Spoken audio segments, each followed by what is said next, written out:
The rain was relentless that evening, tapping on the window like a metronome that had lost its rhythm. Inside her small apartment, Lena sat motionless at the piano.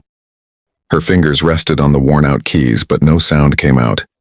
The room was filled with silence, a heavy silence that carried the weight of disappointment. She had just returned from another failed audition. Another, "Thank you for coming, but we've chosen someone else." Those words had started to sound like a melody she knew by heart.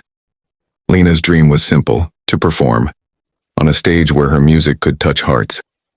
But reality wasn't gentle. She came from a small town, with no connections, no fancy teacher, and no money for proper lessons. All she had was passion, and lately even that was beginning to fade. She looked down at her trembling hands. "Maybe I'm just not good enough," she whispered. As the words escaped her lips, a faint voice rose from somewhere deep within her, soft, calm, almost like a memory. "Try again." It wasn't loud. It wasn't dramatic, but it was steady, steady enough to make her pause. The fall. Lena had first touched a piano when she was 8. Her father, a factory worker, had found an old upright piano at a junk sale and brought it home for her birthday. The keys were chipped and half of them stuck, but to her it was magic. Years later, after her father's passing, that piano became her anchor. Every note she played was a conversation. With him, a promise that she would make him proud. But the world outside didn't care about promises. The first time she performed at a music competition, her nerves took over. Her hands froze mid-song and the audience's silence crushed her. She walked off stage fighting tears, hearing whispers of pity behind her. Poor girl. She wasn't ready. That night she cried until dawn. She was ready to quit. But then, as she sat at the piano, she remembered her father's words the day he gave it to her. "Lena, no matter how hard it gets, listen to your heart. It will always tell you when to try again." She placed her fingers back on the keys and played. The whisper. Months turned into years. Rejection letters piled up. Auditions blurred together. But every time Lena wanted to quit, that same gentle voice returned. It came in moments of silence, sometimes when she was washing dishes, sometimes when she stared out of the bus window after another rejection. Try again. She didn't know where it came from. Maybe it was her father's memory. Maybe it was her own heart refusing to surrender. Slowly she started to change. Instead of chasing perfection, she began focusing on progress. Instead of comparing herself to others, she competed with her past self. Her playing improved. Her confidence grew. And little by little, her music began to carry something real, something human. It wasn't flawless, but it was full of soul. The night of the storm. One stormy night she received a letter. It was from the National Music Conservatory, the same institution that had rejected her 3 times before.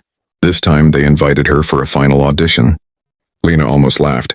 "Final chance," she whispered. Or final failure. On the day of the audition, the city was drenched in rain. She arrived soaked, clutching her sheet music tightly. Her shoes squeaked on the marble floor as she walked to the stage. The judges sat in silence. Her hands trembled as she placed them on the piano. The first note she played was wrong. Her stomach twisted. The voice of doubt screamed, "You failed again." And then, "Try again." She took a deep breath, closed her eyes, and began again.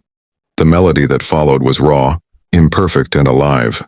Every note carried her journey, the fear, the loss, the countless nights of tears, and the quiet moments of courage. When she finished, there was no applause, just silence. The head judge leaned forward. "Miss Lena," he said softly, "that wasn't perfect, but it was real." A single tear rolled down her cheek, and for the first time she smiled. The echo. Weeks passed. Lena didn't expect to hear back. She went back to her routine, teaching piano to neighborhood kids and playing at cafes. Then one morning an email arrived. "Congratulations. You've been accepted into the conservatory." Lena froze.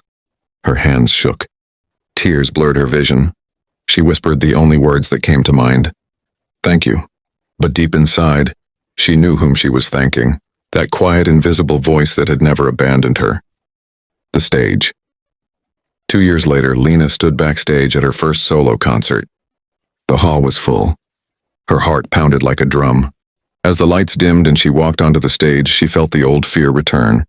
What if she failed again? What if she wasn't ready? Then, as her fingers touched the keys, she heard it again. Try again. Only this time it wasn't a whisper of struggle, it was a whisper of strength. The music began to flow effortlessly.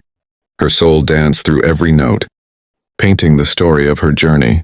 The fear, the courage, the endless trying. When the final chord faded, the silence broke into thunderous applause.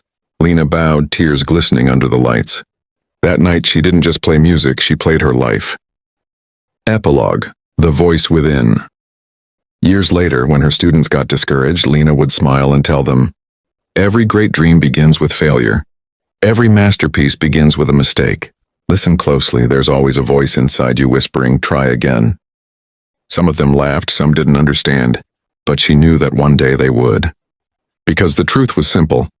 The voice that whispers, "Try again," is not from the outside world. It's from within, from the strongest, most unbreakable part of you. And as long as that voice lives, you will never truly fail.